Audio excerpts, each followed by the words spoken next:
First of all, let me just start by saying thank you. I don't think that in public safety you guys hear thank you enough. The sacrifices that you make, the commitments that you keep, and the things that you do in order to make sure that the world and this country runs as effectively as it does, they can never be appreciated enough. And so I just want to start off by saying thank you.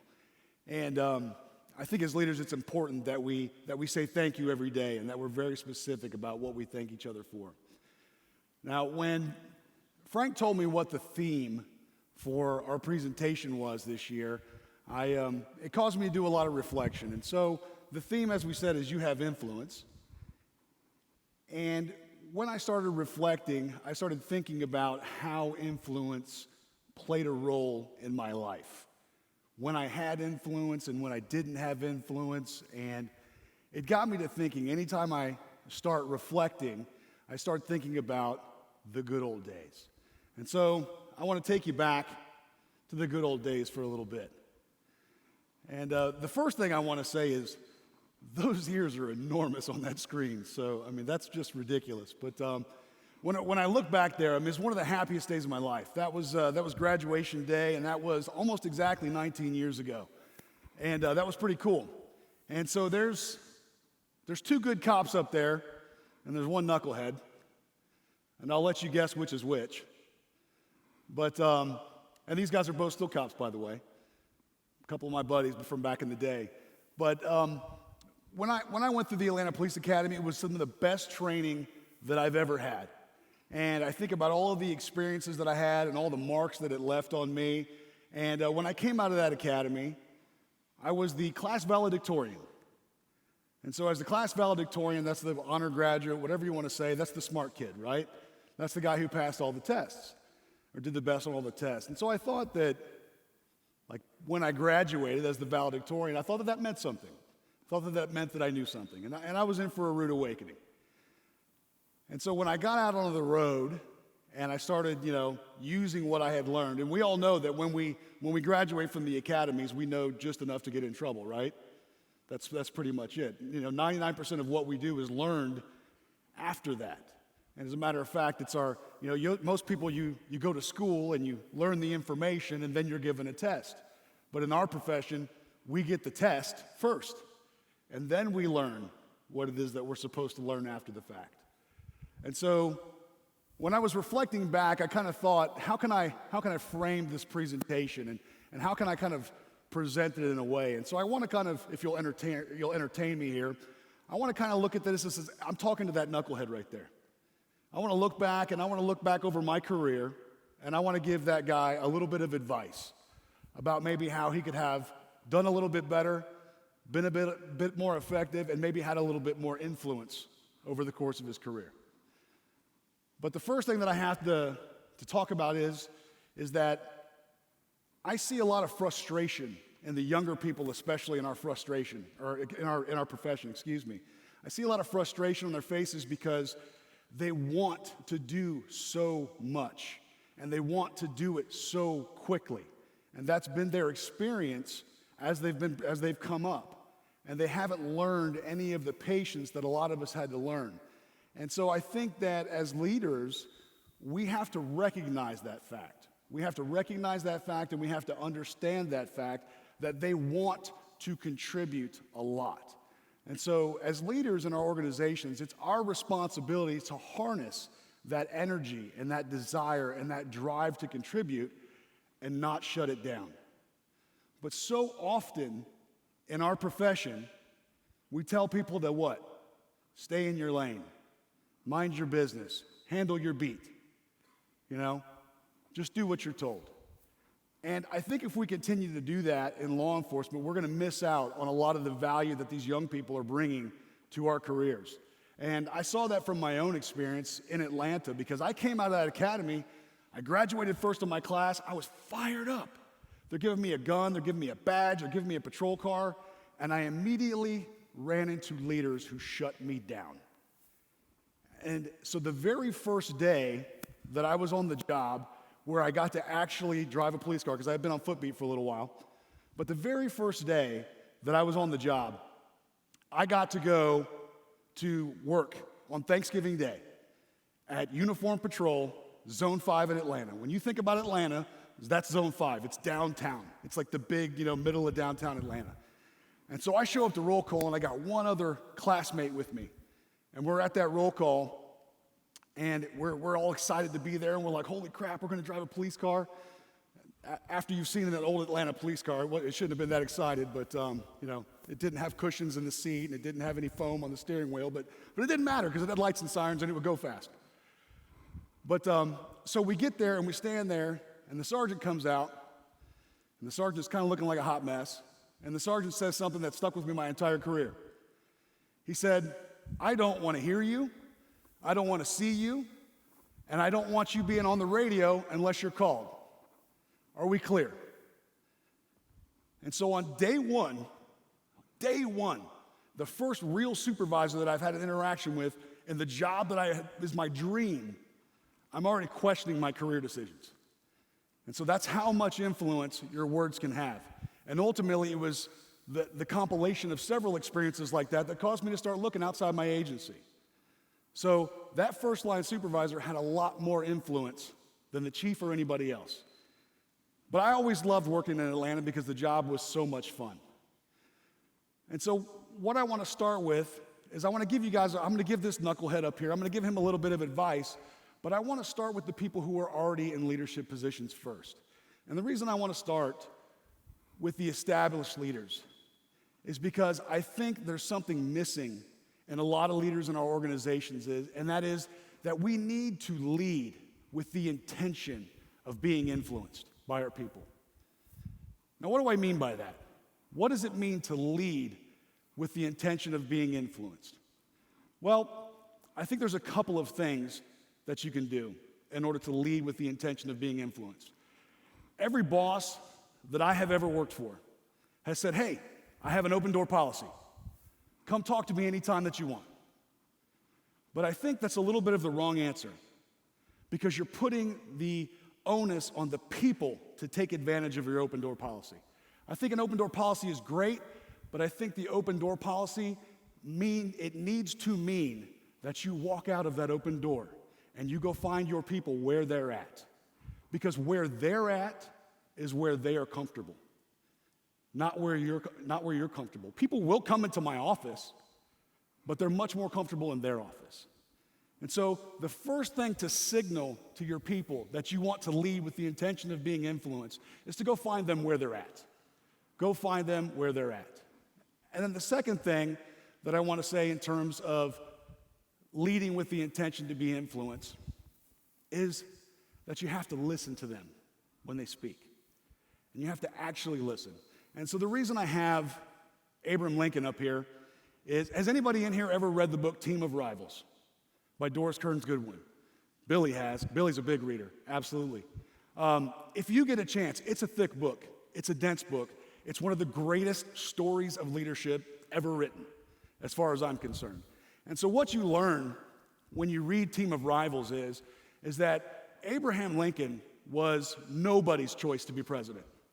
As a matter of fact, Abraham Lincoln was everybody's third choice to be president. He was like the consolation prize when it went through especially for the Republican nomination. And so it was a very contentious convention, and he was fighting with people who were like the golden children of the Republican Party. And there was the governor of Missouri, and there was the governor of New York, and these people were the heir apparent to the nomination. And so Abraham Lincoln, in his subdued way and his demeanor, he just kind of made himself acceptable to a lot of people. But the reason I think that Abraham Lincoln illustrates the desire to lead with the intent of being influenced is what he did after he became the president. Because, and I think especially nowadays, but back then, politics was pretty much just as contentious as it is now. It just wasn't on the national news. It took a long time for news to travel. But what Lincoln did was something that was unheard of. And this is why the book Team of Rivals is so good, is Abraham Lincoln took all of the people that he was running against and he brought them onto his team. And he made them the Secretary of State and the Secretary of Defense, and he brought them into his inner circle. Because what Abraham Lincoln knew is that he didn't have all of the influence that he needed to be successful as the president. But he knew all of those people who he had competed against for the nomination did. And so Abraham Lincoln used the influence of the people around him to ultimately govern effectively and help us get through the actual most difficult time in the history of our country. And he did that by always being willing to listen to their advice and what they had to say. But he was never afraid to ultimately make a decision that went against what their recommendations were. And so for you leaders out there, you people who are in positions of authority right now, lead with the intent of being influenced.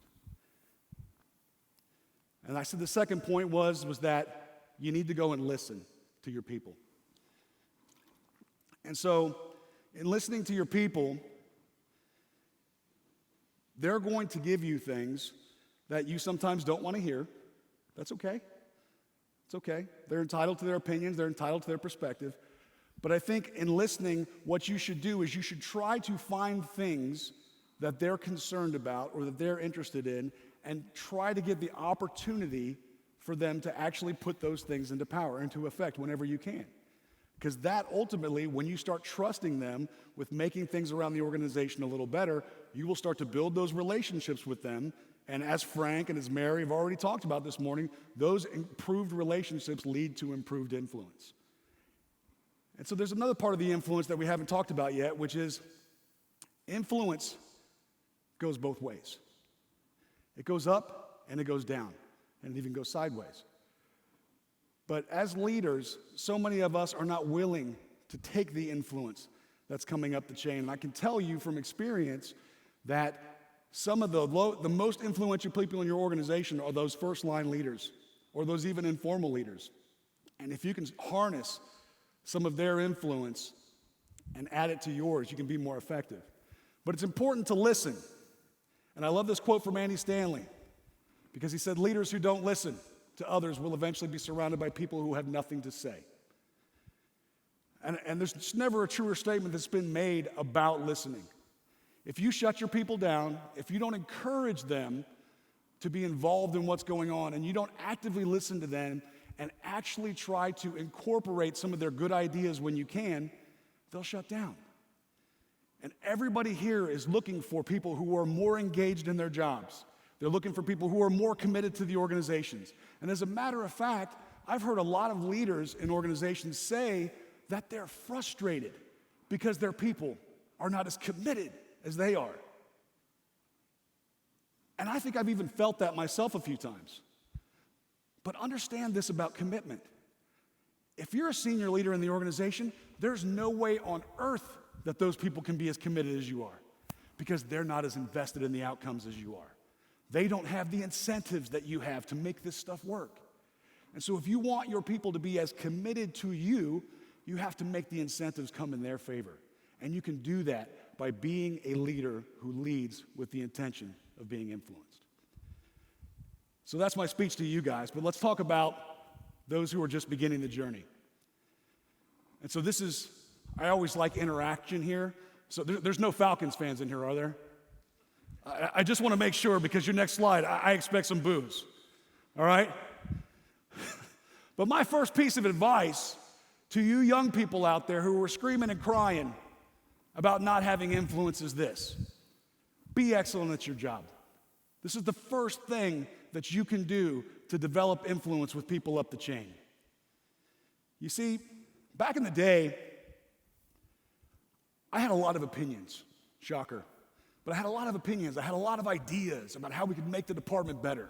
And I had this mindset, because I was immature and I didn't know how the world worked. But I had this mindset that if these idiots would only listen to me, like, all of our problems would be solved. Anybody ever felt that way? Say amen. But here's the problem.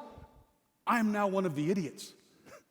And so when I got to my position, I started going like, I thought this would be easier. I thought I had all this figured out when I got down there. And as I've gone through my career, what I've figured out is that the higher I go and the more I learn, the less I know and the less control that I actually have. And so I started thinking about, who are the people in my organization who have influence on me? And so the minimum criteria for having influence with me is to be excellent at your job. And from my perspective, if you want to teach your folks how to be excellent at their job, there's 3 things you can tell them. The first is make the most of the opportunity that you have. I have a lot of people, because they're so impatient and they want more right now, that they act like the job that they have is beneath them. And when you act like the job that you have is beneath you, I'm not really likely to give you another job. I need you to be great at the job that you have, because there's a reason you're in that job. There's a reason that you're in that job, and that's because that job is important and it needs to get done. So tell your folks, make the most of the opportunity that you have. And that looks different for everybody. That's what I love about this profession is there's not one path to success. You can choose your own adventure, and that's fun. The second is become a student of the game. Whatever game you're in, learn the profession. When you go back to that previous slide of Tom Brady, nobody can say that he doesn't know his profession. As a matter of fact, he knows his profession and his position as a quarterback, but he knows the jobs of every single person on the field. He knows what every single person on the field's responsibility is at every second of the game. And that's why he's so good at what he does. And then the third thing is don't live in your job description. One of the things that just turns me cold and rubs me the wrong way is when somebody says, "Is that in my job description?" That drives me nuts, because that tells me that you're just here collecting a paycheck, that you're just here to put in the minimum effort.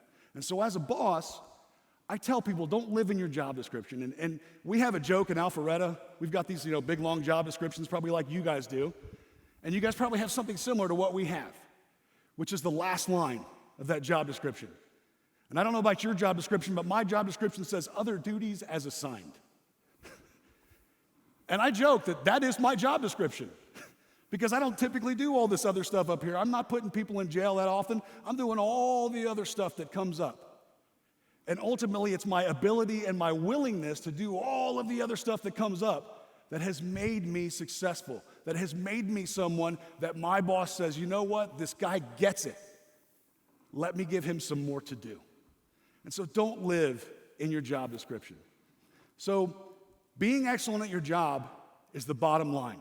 And I love this next quote, and I'm ready for some more booze. You guys ready? Look at this quote. This is a brilliant quote. Talent sets the floor for your performance, but your character sets the ceiling. And so this leads into my second point. We've already said be excellent. The second thing that we got to do is we got to have a great attitude. We got to have a great attitude. And attitude isn't everything, but it is the main thing. Because can I teach you skills? Can I teach you abilities? Can I teach you job knowledge? Absolutely, but can I teach you attitude? No, because your attitude is a choice. Your attitude is a choice. And it's not just your attitude towards some things, it's your attitude towards everything. So it's your attitude towards people. If you want to have influence with people and you hate people, God help you. It's your attitude towards the job, the organization. It's your attitude towards the excess demands on your time, energy, and effort. That's what attitude is all about. And so you have a great attitude. And so how can you have a great attitude? The first two are two of my rules that I have for my kids. I actually only have 3 rules for my kids. I have no whining, no complaining, and tell the truth. Those are the 3 rules. That's about all they can handle. They're still young. And most days we're struggling with at least 1 or 2 of those. But stop whining. I love there's a great video we show of Lou Holtz. And Lou, he's given this commencement speech, and Lou says, don't complain about your problems. He says, because 90% of the people in the world, they don't care. And he says the other 10% are glad that you have them. And that's true. So whining doesn't get you anywhere. Whining costs you influence. It costs you influence. Complaining about your conditions, complaining about your situation, complaining about your equipment, complaining about your lack of opportunities, those things don't get you more of any of the things that you're upset about. As a matter of fact, they make me question why I should give you more. And I think that's true for everybody. And what I mean by this last sentence here is what you don't do is often more important than what you do. And so I'm that guy. I get accused all the time in my agency of like unicorns and rainbows, right? Oh, that's nonsense, Trent. I can't do that, or it's not that, you're so optimistic. And it's like, yeah, that's true. That's true, but and that's me. That's how I get through the day. I choose to be an optimist because I believe everything can get better. But that's how I operate. But I know that everybody doesn't operate that way. You guys got some grumpy people in your agencies? There's probably some grumpy people like sitting at the table right next to you. Exactly. I've got a surly old veteran sergeant. He's not going to give you hugs and kisses. It's not going to happen. But that dude is committed to what we're trying to accomplish. And so before he had the opportunity to be a sergeant, he was someone who complained a lot. And as a matter of fact, the first time I ever actually saw him in the organization, he was complaining about the free take-home car that we get that he doesn't have to pay gas for. And so I pulled him aside and I said, hey, welcome to the organization, but what kind of take-home car did you have in the agency that you came from? Oh, we didn't have them. I said, okay, just checking. And so over the years, I've developed a relationship with that guy and told him when he actually had the opportunity to make sergeant, we said, hey, bud, there's just one thing you got to do. We're going to give you this opportunity to be an acting sergeant, but there's just one thing you can't do. You can't complain out loud anymore. You can come complain to me all you want, but you can't complain out loud anymore.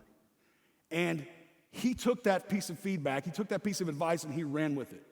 And that sergeant has just about more influence with me than just about anybody else in the organization because he is excellent at his freaking job. And he knows what we're trying to accomplish. And he's on point and he is in line with our values and our mission. And so his attitude is tremendous just because he doesn't do the things that used to keep him from having the influence that he always wanted to have. And then the last thing, the third thing. So we've got be excellent at your job. We've got have a great attitude. But the third thing is that we've got to learn to focus on somebody other than ourselves. We've got to learn to focus on the success of others. And for me, this was the hardest lesson to learn. And I think it probably is for most people. Because when we come up in the organization, especially as junior leaders in the organization or subordinate supervisors, as we're coming up, we're just taught to collect all these things to make us, available or, eligible to get promoted. We collect all of these things. So we collect certifications and we collect training and we collect all these like credentials and certifications, but those aren't who you are. And they don't really matter all that much, especially if all you ever do is use them to take care of yourself. And we've had people like that in our organizations, and you probably have them like that in yours, where they're the best trained jerk in the organization. And they don't help anybody but themselves. And so this was the key for me, and this was the thing. And I'm so fortunate that I've had mentors in my life and that I've had mentors in my career. But this was one of the things where my mentors really helped me, where they really helped me. Because they talked about, hey, Trent, you are great at your job and you do have influence with people. And, your attitude's pretty good. Most of the time, you're pretty excited to be here and you enjoy what you do. But most of the time when you're complaining or whining, who are you thinking about? And I was like, yeah, I guess I'm thinking about me. And so the real power in this and the real ability to generate influence and to create influence and to develop more influence is when you start focusing on others.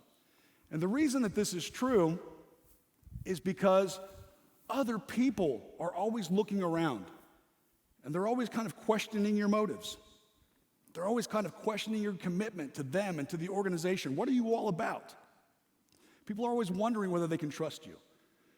And so the little things that you can do on a daily basis to show that you're there to help, that you're there to add value, and that you're there to make other people better, when you do that long enough, all of a sudden other people start pushing you up. the chain. They start helping you go up the chain. And they start recommending you. And those are the people who, when someone gets promoted, everybody goes, man, what a fantastic choice. That person is going to be great. But the people who don't help others, those are the ones when they get promoted that everybody goes, what the hell was the boss thinking? Why did they promote that guy? That guy hates everybody. That guy screws everything up and he's running this place into the ground. And so you can't promote people in your organizations who are not about other people. Because if you do, you just create organizational cancers, and you create organizational terrorists, and you create bottlenecks. And so that's what we're talking about. Be excellent at your job, have a great attitude, and focus on others.